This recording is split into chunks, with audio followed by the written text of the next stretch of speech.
सूर्यकोटि समप्रभा निर्विघ्नं कुरु मे देव सर्वकार्येषु सर्वदा। या कुन्देन्दु तुषारहारधवला या शुभ्रवस्त्रावृता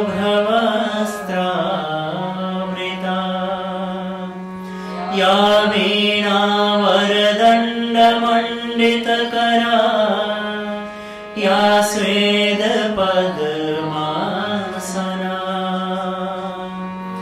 या ब्रह्माच्युतशङ्करः प्रभृतिभिः देवैः सदा वन्दिता।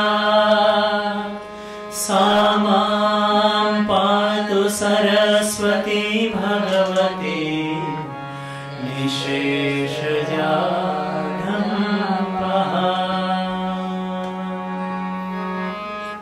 कृष्णाय वासुदेवाय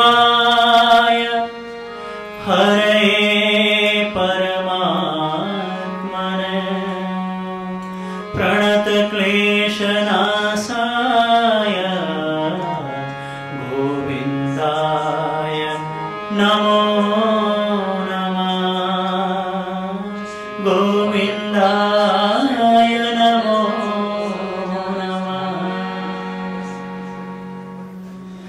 गोविन्द गोविन्द गाइए रे भजो राधे गोपाल कृष्ण गाइए रे।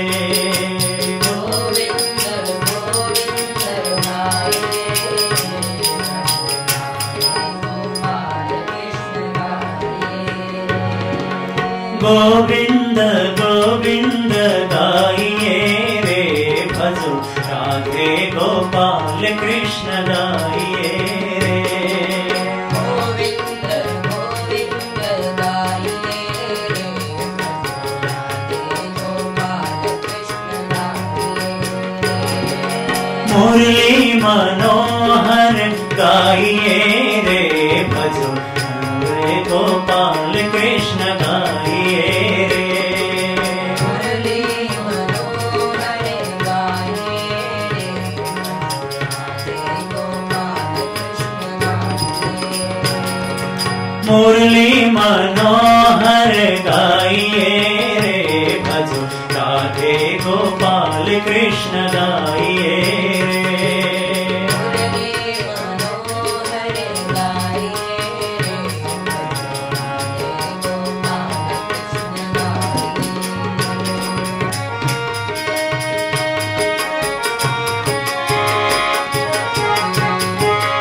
कृष्ण गाइए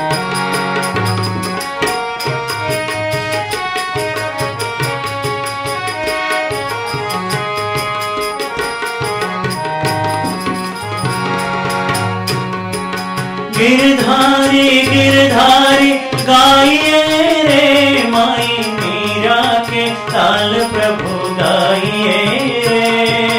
गिरधारी गिरधारी गाइए रे मीरा के नाथ प्रभु गाइए रे। गिरधारी गिरधारी गाइए रे माई मीरा के नाथ प्रभु गाइए रे। गिरधारी गिरधारी गाइए रे माई मीरा के नाथ प्रभु गाइए रे। गिरधारी गिरधारी गाइए रे माई मीरा के ओ माई मीरा के नाथ प्रभु गाइए रे।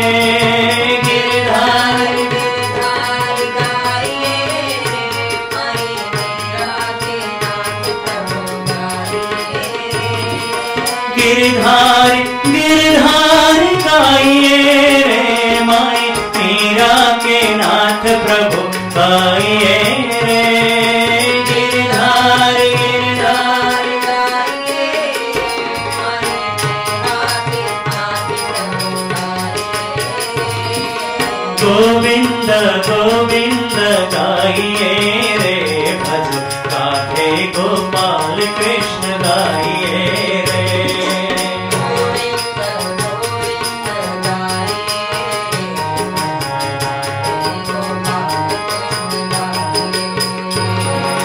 गोविंद गोविंद गाइए रे भज राधे गोपाल कृष्ण गाइए रे।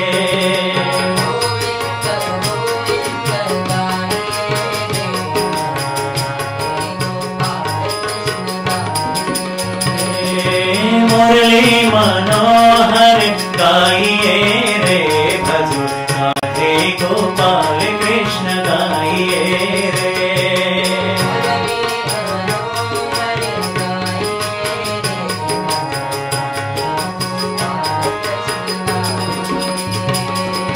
गिरधारी गिरधारी गाइए रे भज नंदा के लाल प्रभु गाइए रे। गिरधारी गिरधारी गाइए भाई नंदा के लाल प्रभु गाइए। गिरधारी गिरधारी गाइए रे भज नंदा के लाल प्रभु गाइए रे।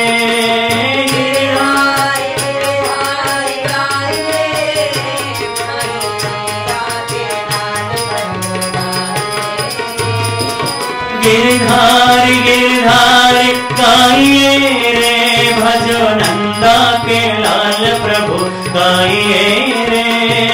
गिरधारी गिरधारी नंदा के लाल प्रभु गाइए रे। गिरधारी गिरधारी गाइए रे भज नंदा के लाल प्रभु गाइए रे।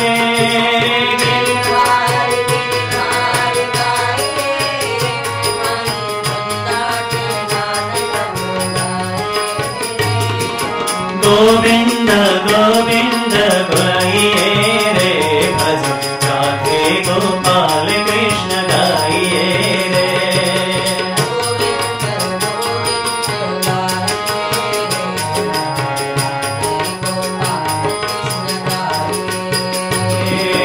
गोविंद गोविंद गाइए रे भज राधे गोपाल कृष्ण गाइए रे।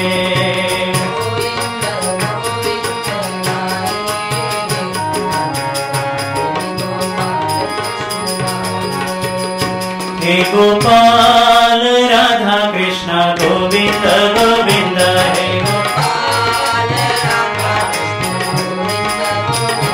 हे गोपाल राधा कृष्ण गोविंद गोविंद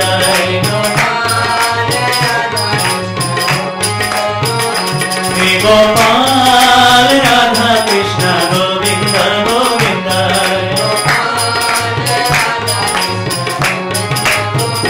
कृष्ण गोविंद गोविंद कृष्ण गोविंद गोविंद।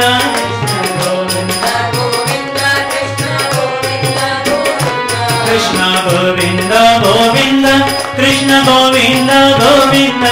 कृष्ण गोविंद गोविंद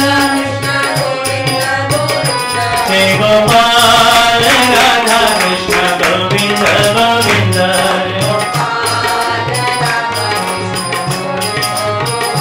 हे Gopal Radha Krishna Govind Govind.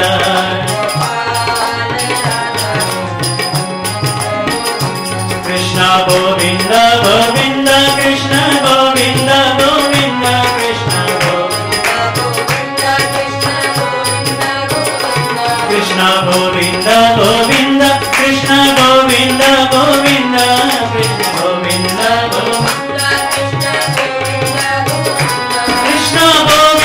Govind Krishna Govind Govind.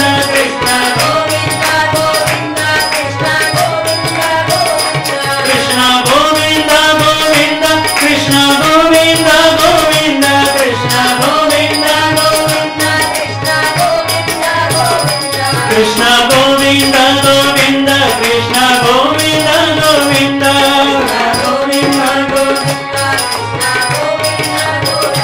Krishna Govinda Govinda Krishna Govinda Govinda Krishna Govinda Hey Gopal Radha Krishna Govinda Govinda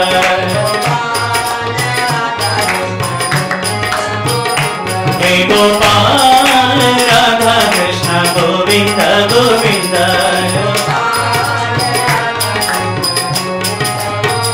Hey Gopal Radha Krishna Govinda Govinda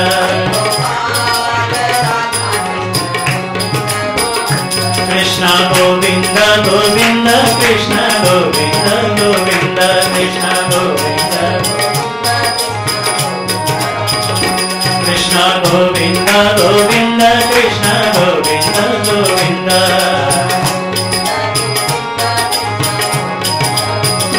Krishna Govinda Govinda Krishna Govinda Govinda Krishna Govinda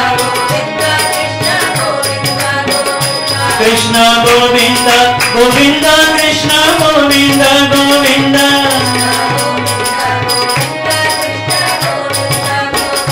Krishna Govinda Govinda Krishna Govinda Govinda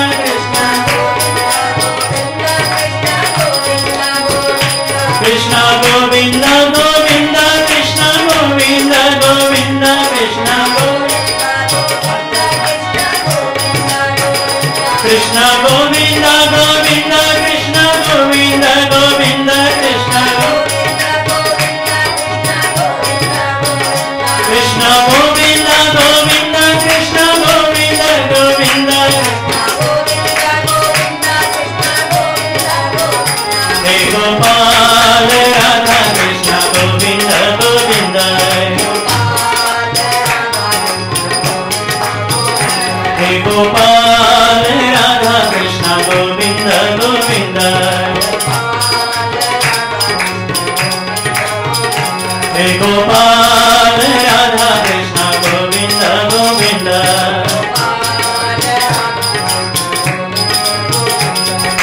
Om Namo Bhagavate Vasudevaya Om Namo Bhagavate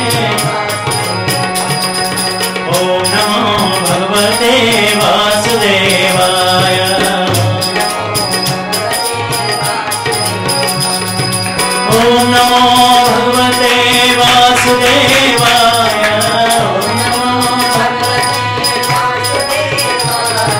Om Namo Bhagavate Vasudevaya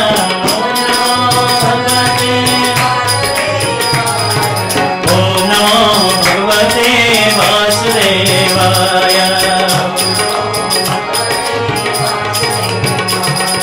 Om Namo Bhagavate Vasudevaya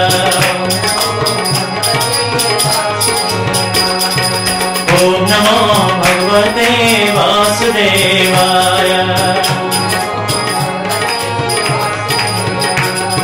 Shri Krishna Govinda Hare Murare He Nath Narayan Vasudeva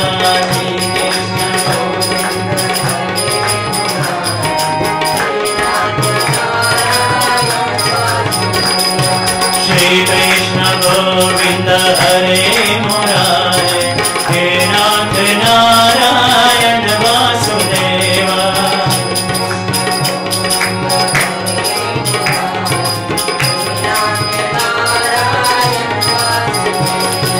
He Nath Narayan Vasudeva He Nath Narayan Vasudeva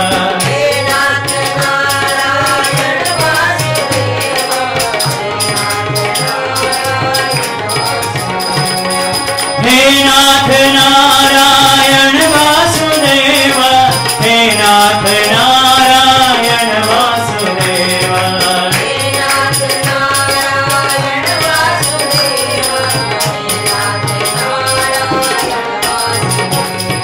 Shri Krishna Govinda Hare Murare He Nath Narayan Vasudeva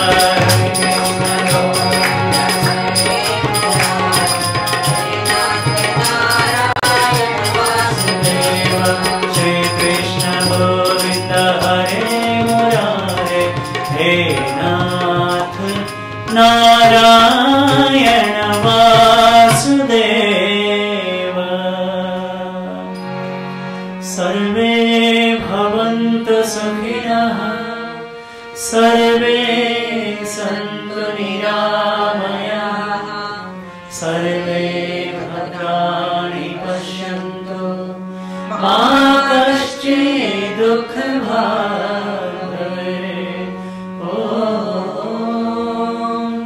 शान्तिः शान्तिः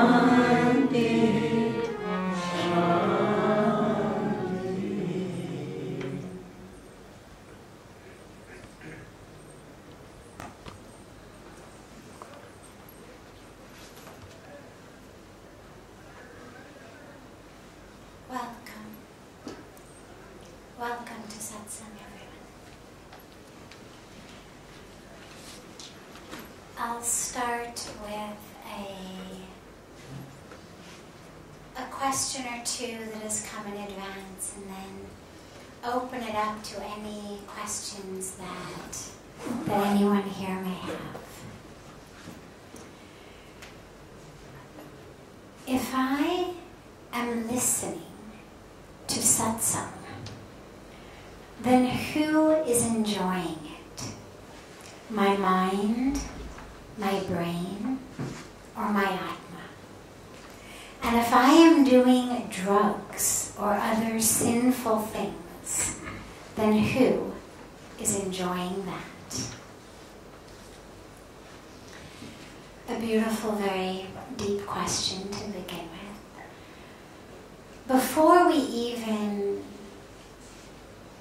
go into looking at what an answer might look like, let's just sit with the question for a minute, because actually in the Indian spiritual tradition, one of the ways in, one of the paths in of gyan, wisdom, knowing, is questioning. Who am I? Who am I? And so the question has given us a very interesting way in. Who is it that's sitting here is enjoying it?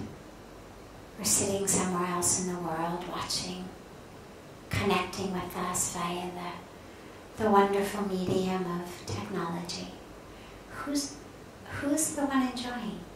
And is it the same one that enjoys when I do sinful things? I mean, is it one part of me that enjoys when I do good things, and a different part that enjoys when I do bad things?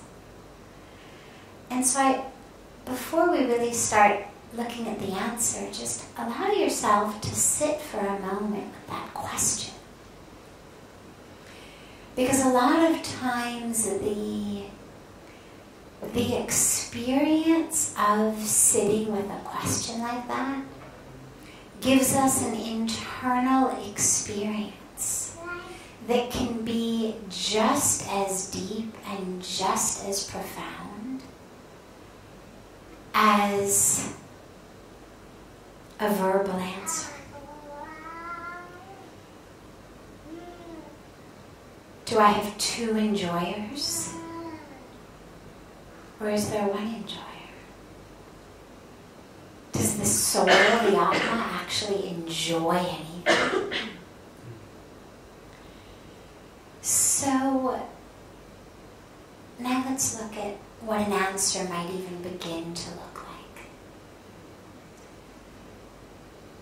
Let's first take the mind-brain option. Is it my mind-brain that's enjoying this? Well, we do know something neurologically about what the brain's reward system looks like. And what we know about that on a very basic level is when something gives me pleasure, I enjoy it, and I'm therefore more likely to do it. As a neurologic response. So for example, you do a study of rats, let's say, or mice, or whatever animals they do all of the studies with, and they can test by literally how much will a mouse or a rat push, for example, a red bar in order to get this treat or that treat, or in order to play with this or hear that sound. So they've got these very, very specific, measured ways of knowing what's pleasurable.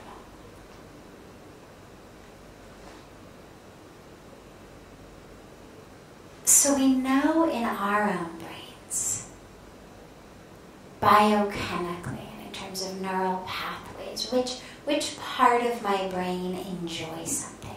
So yeah, if while you're sitting here in satsang,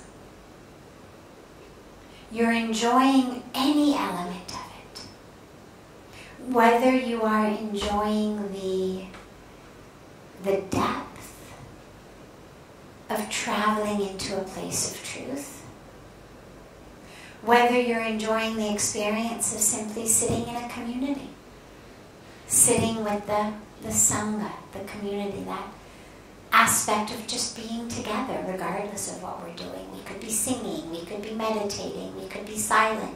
We happen to be in satsang. But there's an element of joy that comes also just from being in the community. You could be enjoying the nice air conditioner and fan coming in from outside. So we're going from the most deep to the most, you could say, superficial reasons. But you could be enjoying satsang on any one of these reasons, on any one of these levels, or a mix thereof.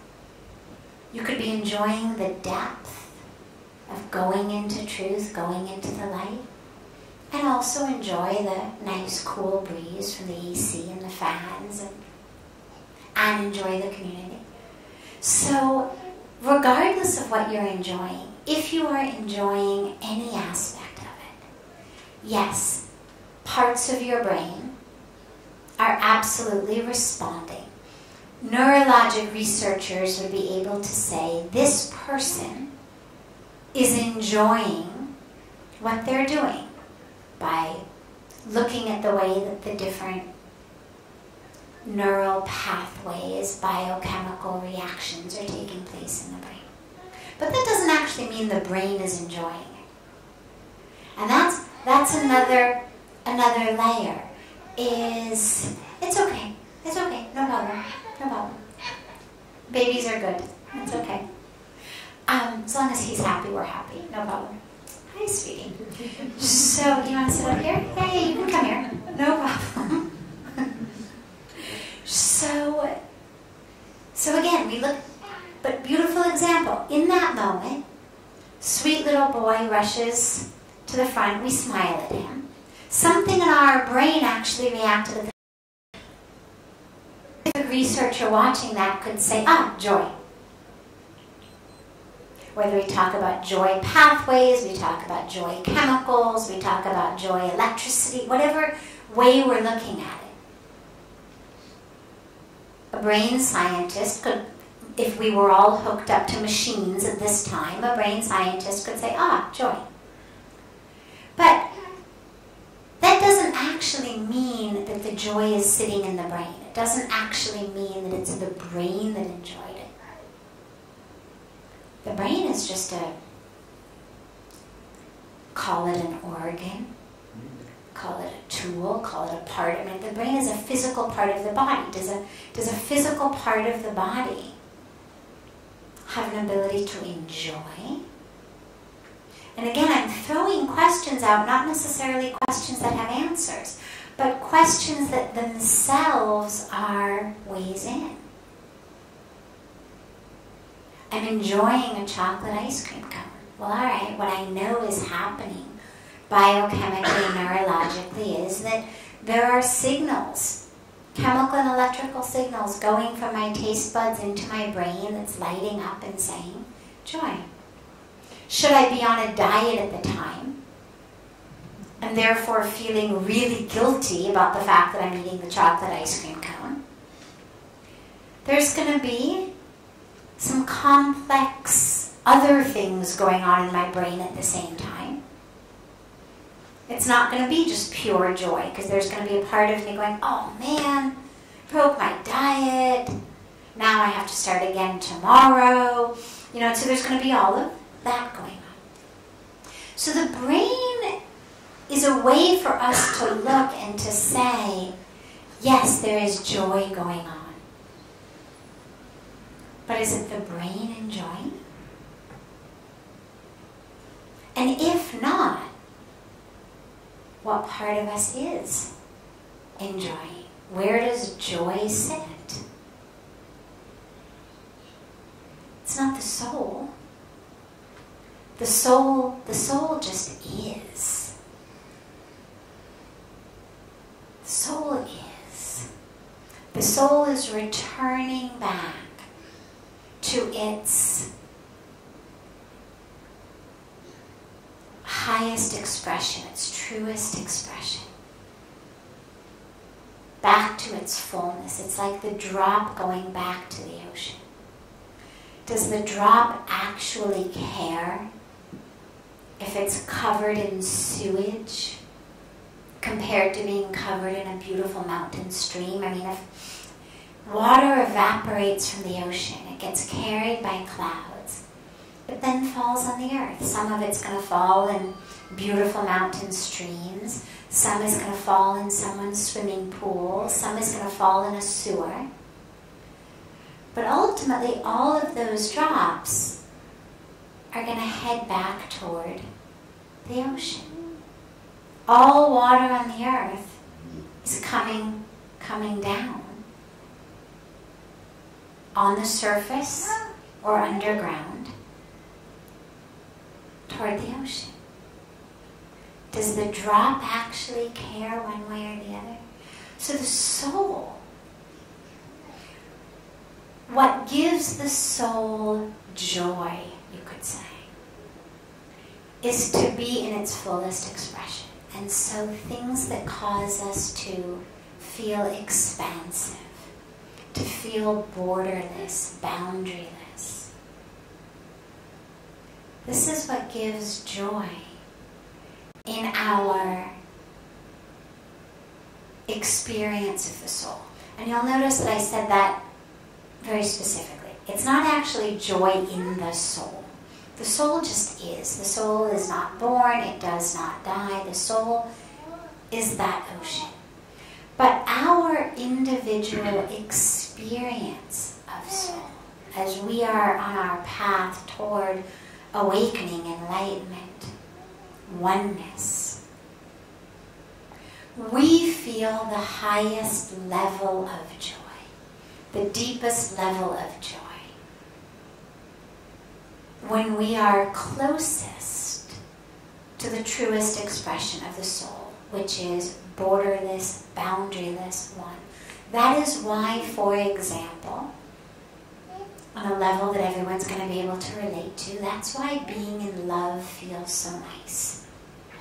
And that's why when we talk about loving, we use words like melting and merging and swimming and bathing.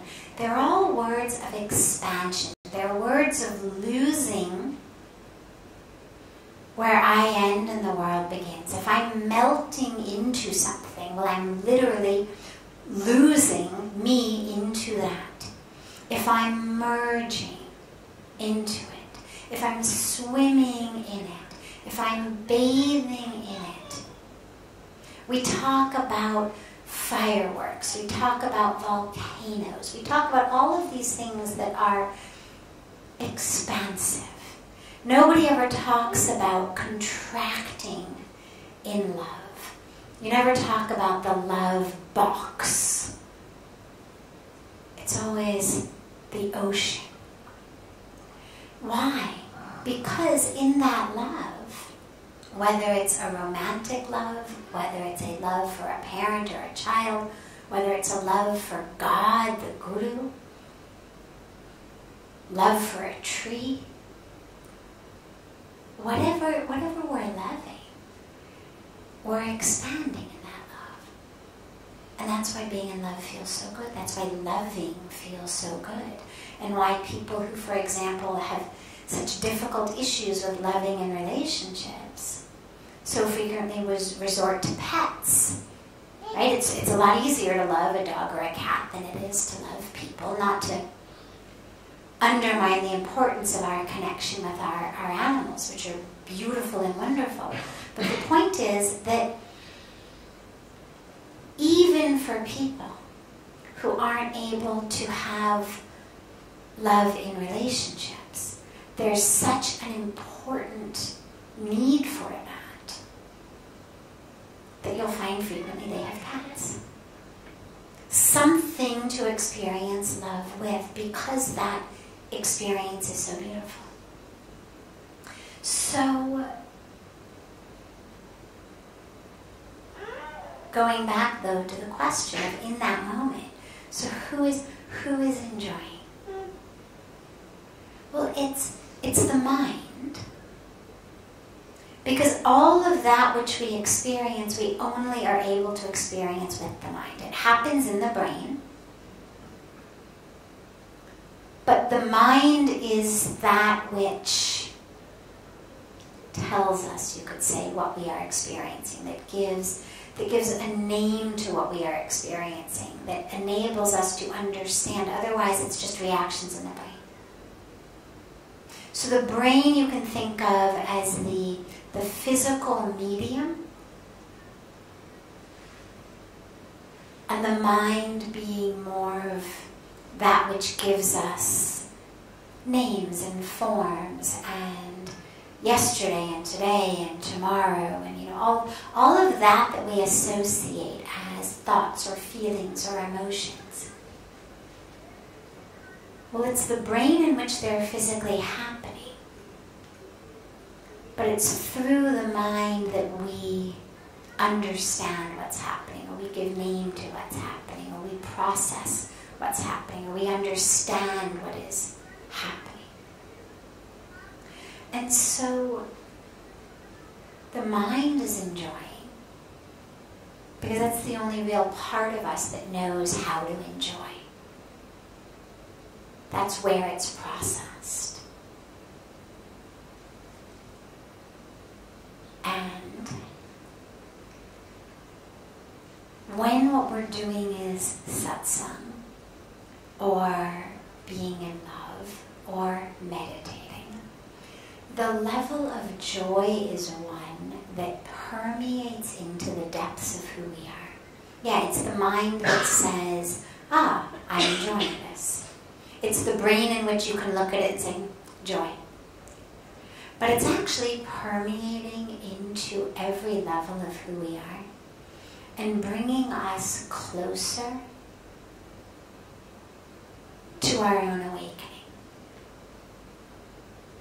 Where there's joy, we are much more likely to keep accepting those invitations from the universe. Yes, this. Yes. Because we know that feels good. Expansion feels good, truth feels good, light feels good, whatever it is, we've literally made these associations that feel good. So it brings us closer and closer and closer to our own awakening. When we are doing things that damage us, like the questioner gave the example of drugs. So from doing drugs, who's enjoying doing the drugs? Well, it's still the mind. But it's not the mind that is moving toward our highest truth. It's not the mind that's looking for our enlightenment and expansion and fullness. It's the aspect of the mind that's running away from itself. Pain, fear, grudges, all of this also exists in the mind. And when I'm running from that, frequently the place that I run is drugs or alcohol. And so the momentary freedom from my experience, my conscious experience of fear or pain or uncertainty or boredom, or all of these things that plague so many of us, the momentary reprieve from that the drugs give me is experienced as pleasure. The drugs also work on very specific neural networks in our brain of where pleasure is processed, and so literally give us neurologic shots, literally, of pleasure chemicals. But the pleasure is literally purely chemical. It's happening on a neural level in the brain. Yes, the brain is saying pleasure, pleasure, pleasure. Yes, we know that.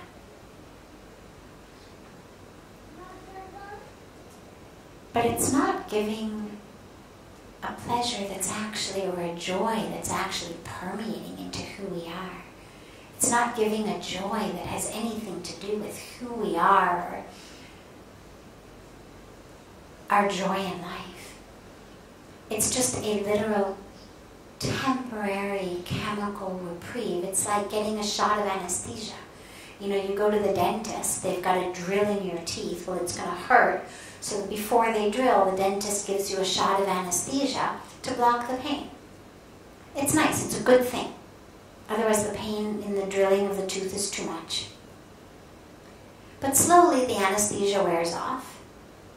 And if you have a good dentist, by the time the anesthesia wears off, chances are the pain in the tooth is also over, or it's mild. You can manage it. And after a day or two, it's gone. What the drugs do is very similar.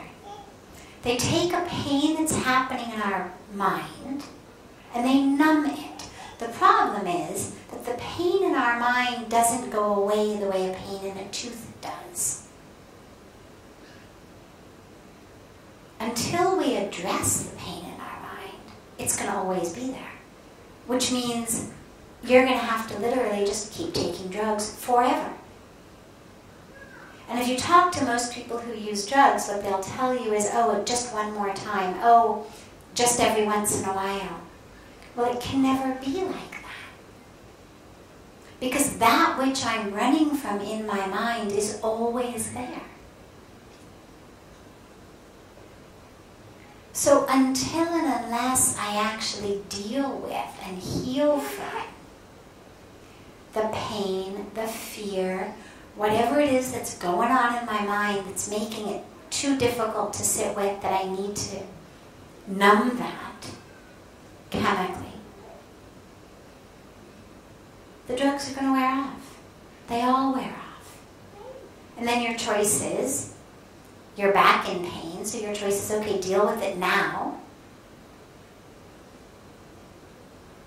In which case, in addition to the pain, you also now have your hangover. You now have the added pain of what coming down from drugs feels like, which is not just the absence of the high. There's actually a very specific low that is worse than you were before you took the drugs. So you have the original pain, plus you have the lowness that's worse than where you began, that's lower than where you began. So you actually need more strength, more courage, more perseverance to look at what it was that you were running from the first time. So either you look at it then, heal from it then, or you take drugs again. And every time you do that, you're lower and lower and lower than you were when you began. And so you need more and more drugs. This is what building up tolerance is. The brain stops responding to the chemicals so well. You need more of them to do the same job. And so at the end of the day, you really make a choice between either saying, all right, I'm going to just take drugs from now until the day I die. Or I'm going to look at what it is I'm running from, because I'm going to have to do it at some point, if not today, next week, next month, next year. If I ever want to stop doing drugs, I'm going to have to look at what I'm doing the drugs to run away from. So why not now? Why not now when all I have to deal with is the pain or the fear, and not the added ramifications of the way that I've ruined my brain on drugs?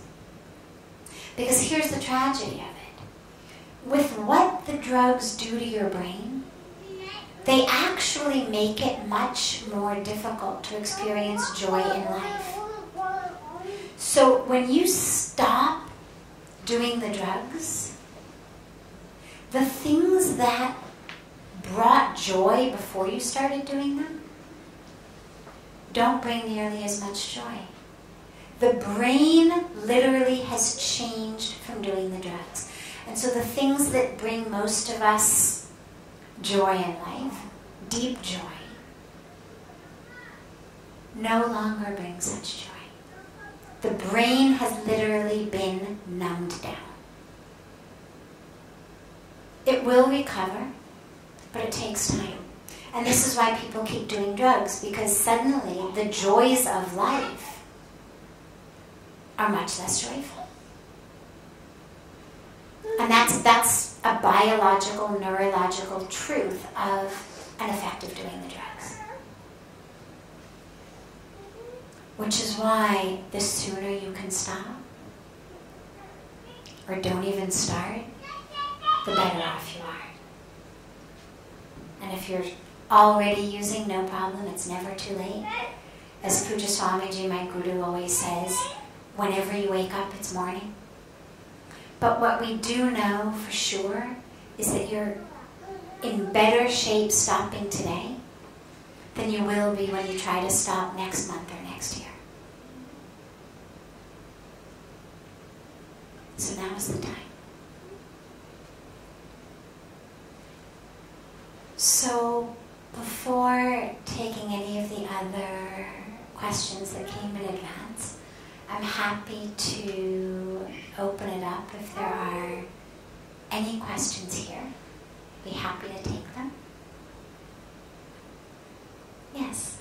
Sorry, you say that taking drug is a sin. Why would you consider that as a sin? Why? Why would I consider it Yeah, a sin? You know, I didn't actually use the word sin, and I try not to use the word sin because... I mean, it's first time that you did this. Yeah. Oh, did the question say sin? Oh yeah, you're right, the question said sin. I don't say sin. The question said if I'm doing drugs or sinful things.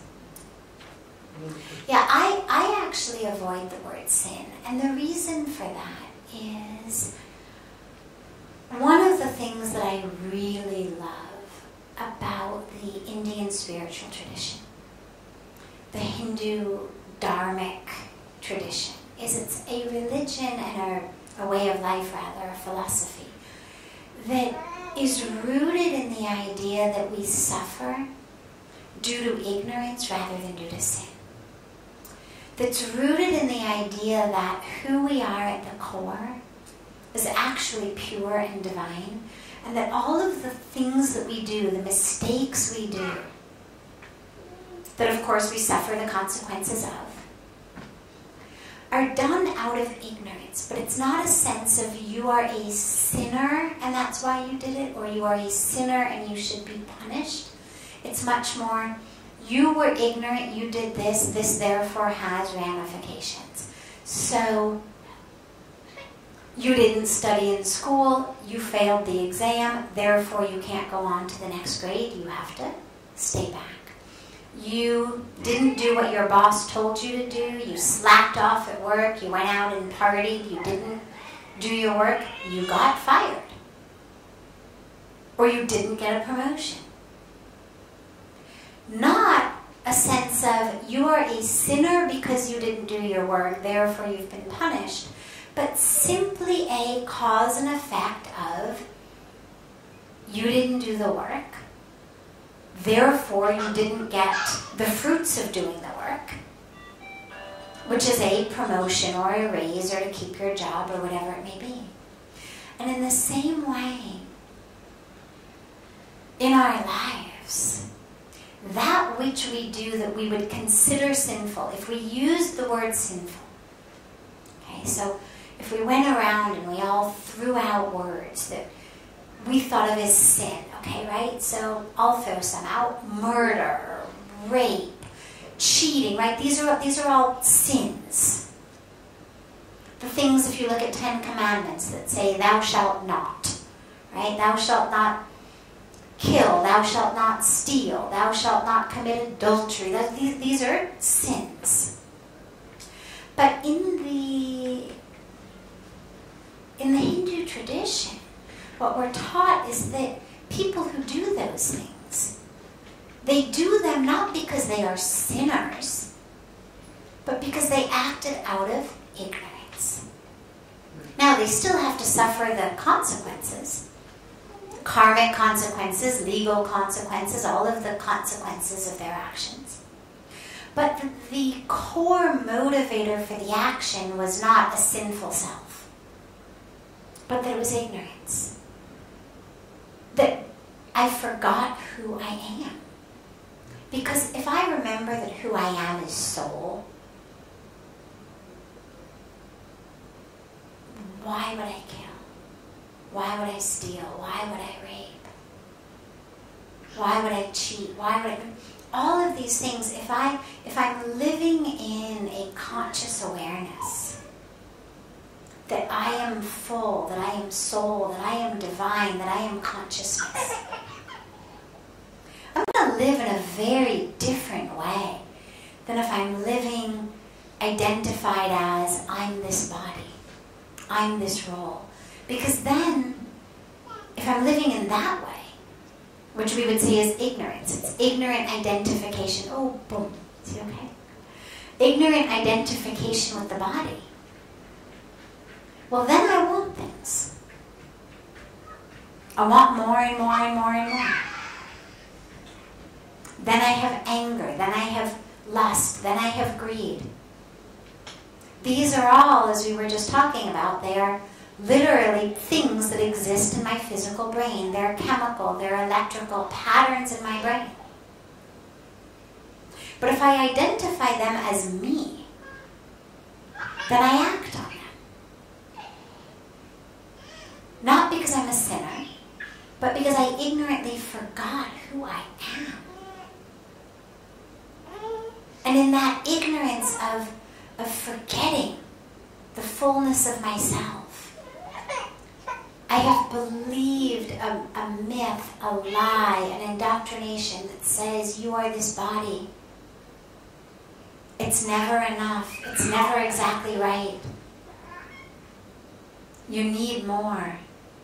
You need more money. You need more success. You need more wealth. You need more people who adore you. You need more appreciation. You need more, all of these things. More people who dance according to your tune. I need those things if I identify as the body. And in order to get them then, I'm going to do all sorts of things. I could lie, I could cheat, I could steal, which we would call sins. But I don't find that talking about them as sins is very useful. Because if you've sinned or you are a sinner, there's really nowhere to go from there. Right? Okay, there's going to be a punishment, you deal with your punishment, and the punishment, you know, there's no room really to move. But if what we realize is, I'm pure, I'm divine, but I forgot, well then there's always room to remember. We know exactly where we need to go. I need to remember. I need to stop forgetting. I need to do whatever I can do so that I don't forget.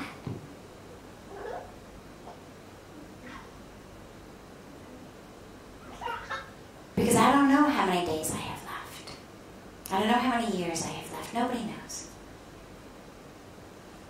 I don't have time to forget. I don't have time for the nonsense of engaging in things that we would call sin. Those are things we engage in if you think you've got all the time in the world. Yeah, I'm going to lie and cheat and steal and kill and rape now and I'll wake up tomorrow. But if you don't know how much time there is, you better wake up now. Otherwise, you're just going to have to come back and do it all over again.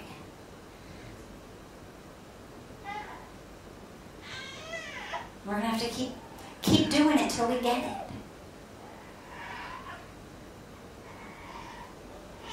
So that's the focus on ignorance rather than sin. Does that make sense? Yes. So you mean that taking drug is ignorance? Absolutely. Taking drugs is ignorance, not sin. I would not say it's a sin at all. And it's not even a general ignorance. Taking drugs is a very specific ignorance. Taking drugs is... Look, let's move back. The longing to take drugs is a very spiritual longing. The longing to take drugs says, I want freedom. That's what taking drugs is. This pain, this fear, this ego, this memory, this identity, this situation, whatever it is too painful. I can't deal with it. I want to be free of it. I cannot figure out how to get myself free logistically, so I'm going to free my mind from it by taking drugs.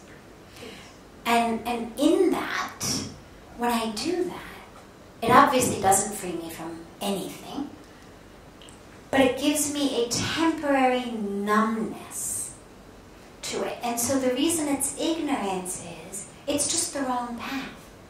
The destination is very right. It is our birthright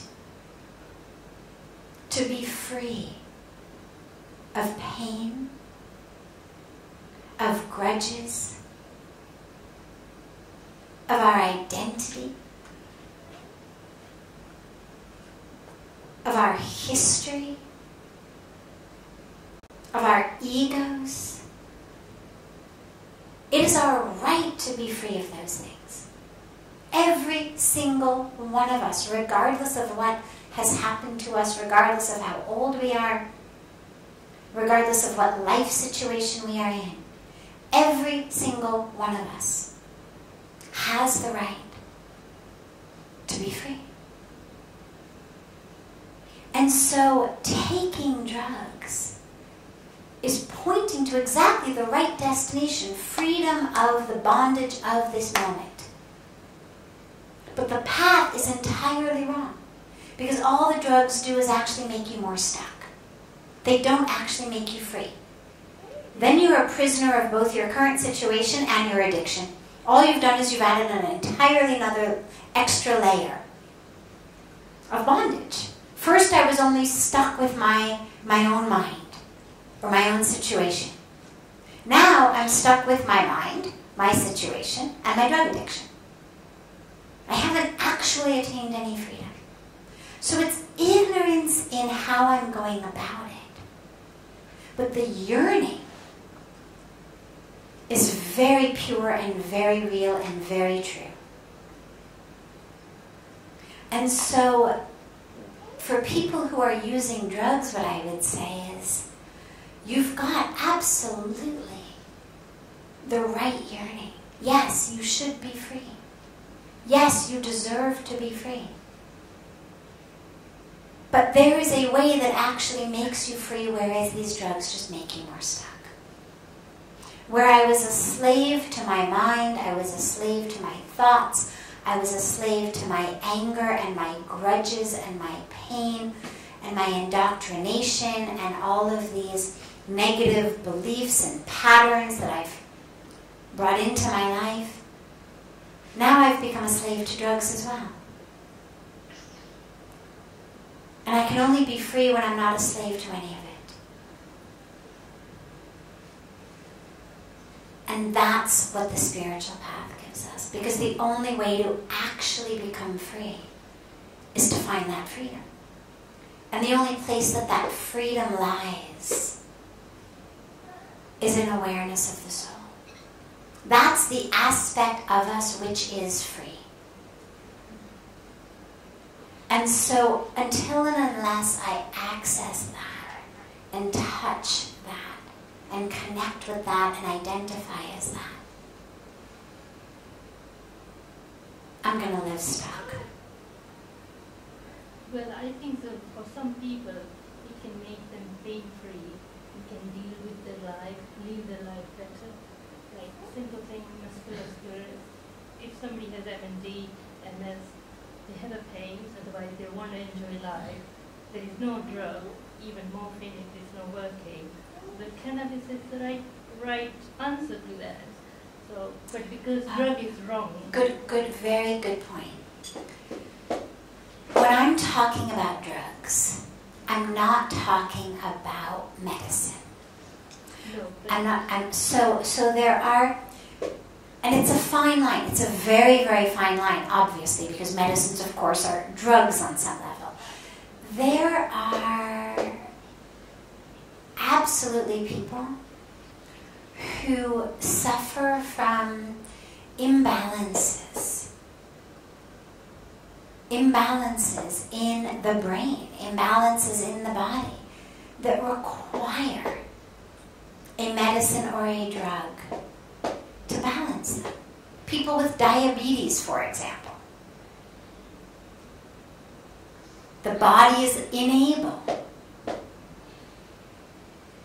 to produce the right amount of insulin in the right way at the right time. But we don't consider insulin as wrong. But we Well, consider cannabis as wrong. So we'll come to that in a moment. So let's begin with at least the part we all agree on, and then we'll get into the more controversial areas in a moment. So insulin, nobody would say, or very few people, only absolute purists would say, no, you shouldn't take medicine for your diabetes.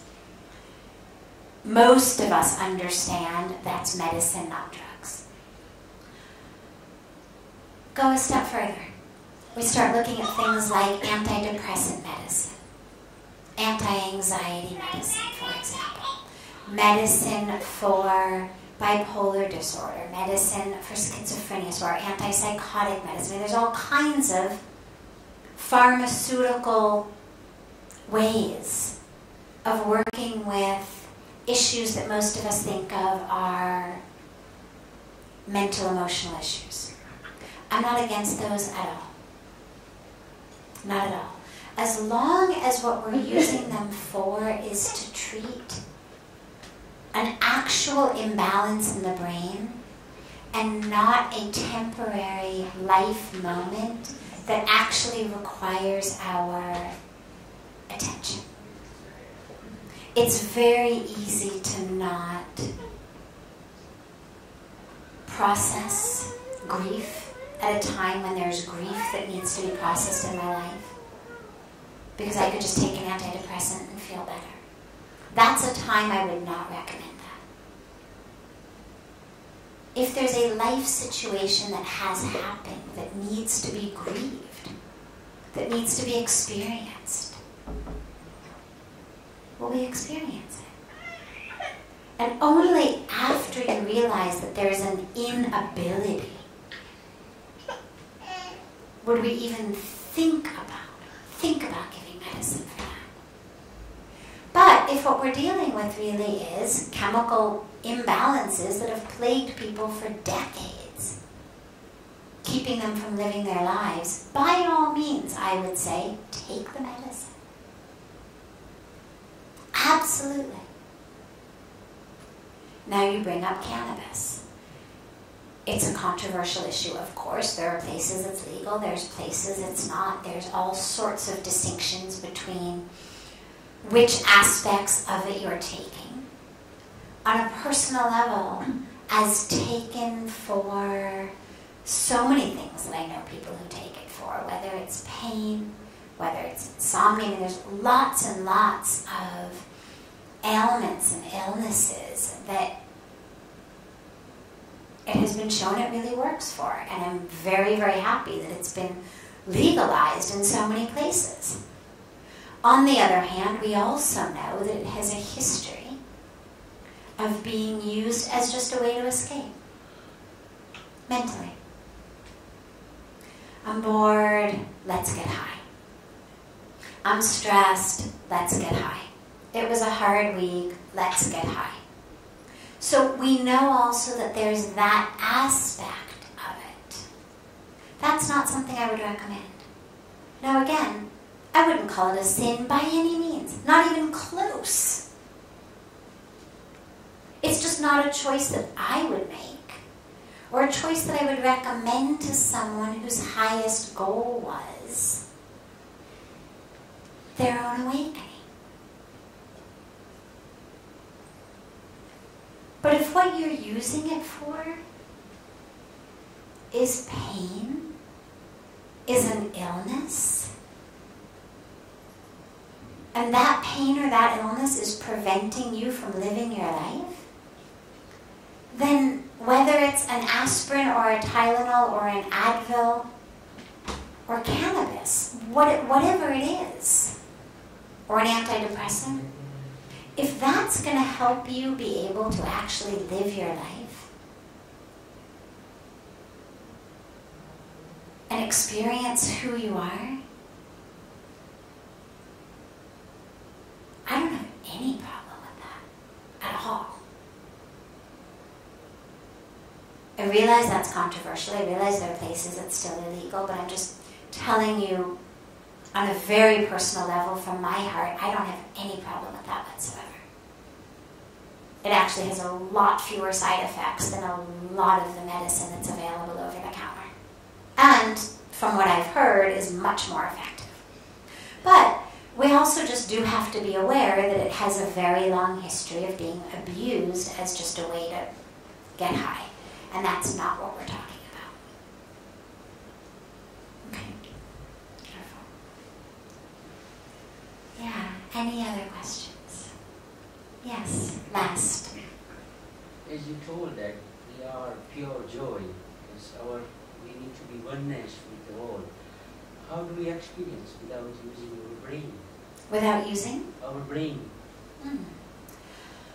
Well, to experience the joy of who we are, we actually need to use the brain, because the brain is the medium through which we experience. It's the medium through which, whether it's an internal experience or an external experience, the medium through which I process it. That doesn't mean, though, that the joy is existing in the brain. The brain is the way through which it's getting processed.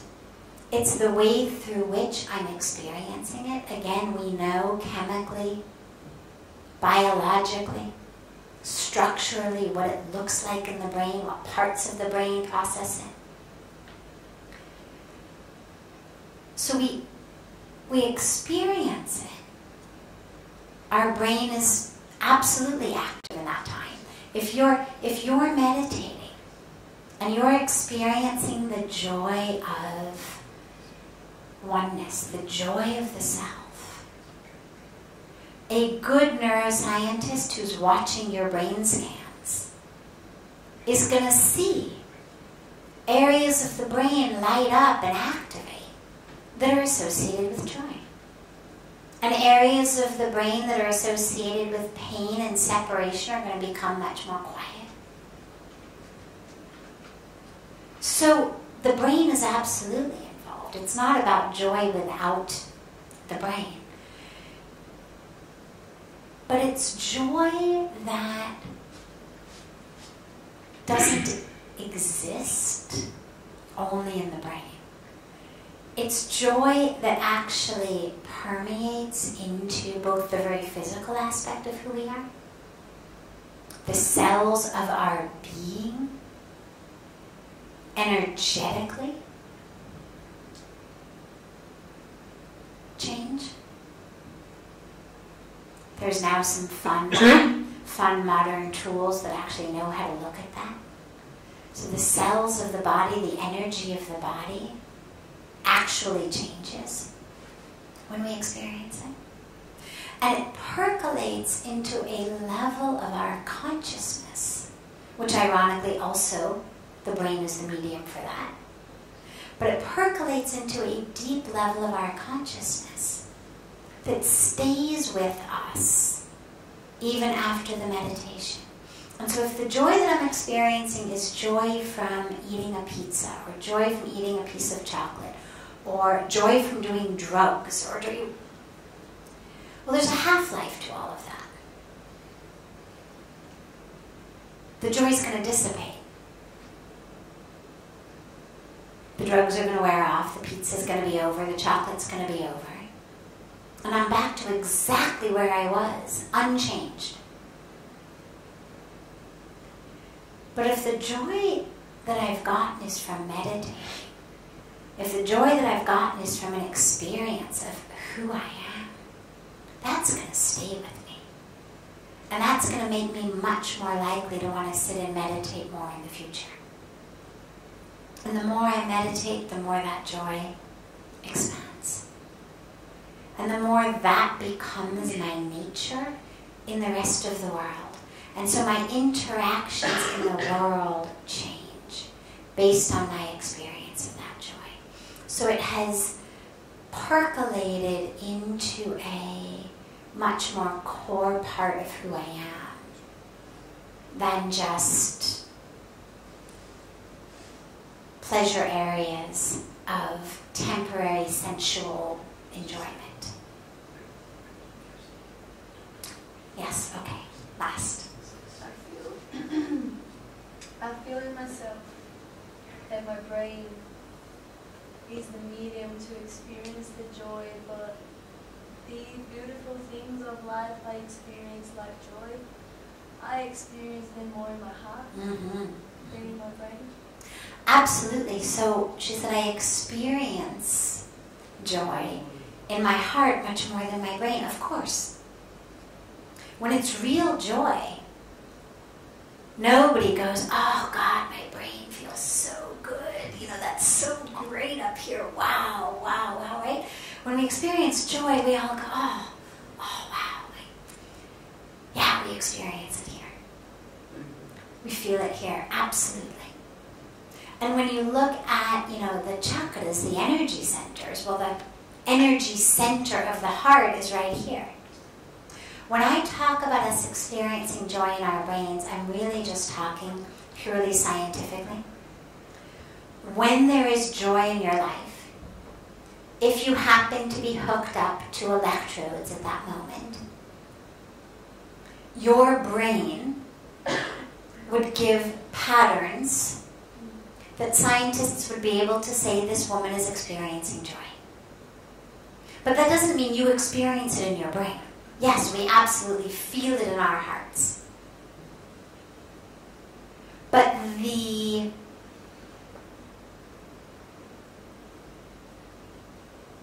biological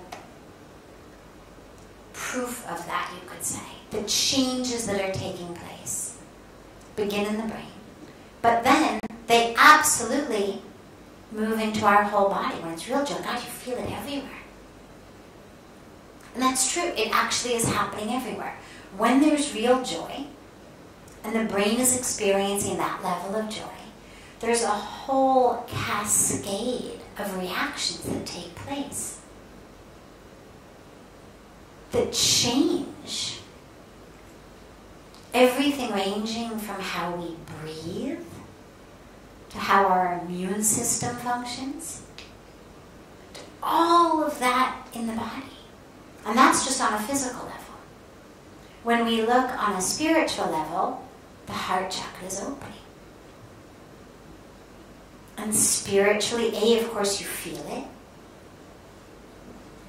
But energetically also, with people who can read energy or some of the new fun machines, they even can see it. We know that's happening. Absolutely. So the fact that it's happening also in the brain doesn't mean that you experience it in the brain. It just means that that's the medium through which, if you didn't have a brain, you wouldn't experience joy in your heart. Because there'd be no bridge between that which brought you joy and your experience in your heart. The brain is that which actually processes things and lets us know, joy. then our heart opens. The brain is our friend. Saying it happens in the brain does not minimize it in any way. It makes us realize, wow, what an amazing organ we've been given that takes all of experience and gives us a way of understanding it through the mind, through the heart, and through the body. Those tend to be the ways that we experience things. Sometimes it's in our gut. I mean, sometimes literally something happens and you feel it in your gut. So that's another place that sometimes we feel things that happen that have nothing to do with food.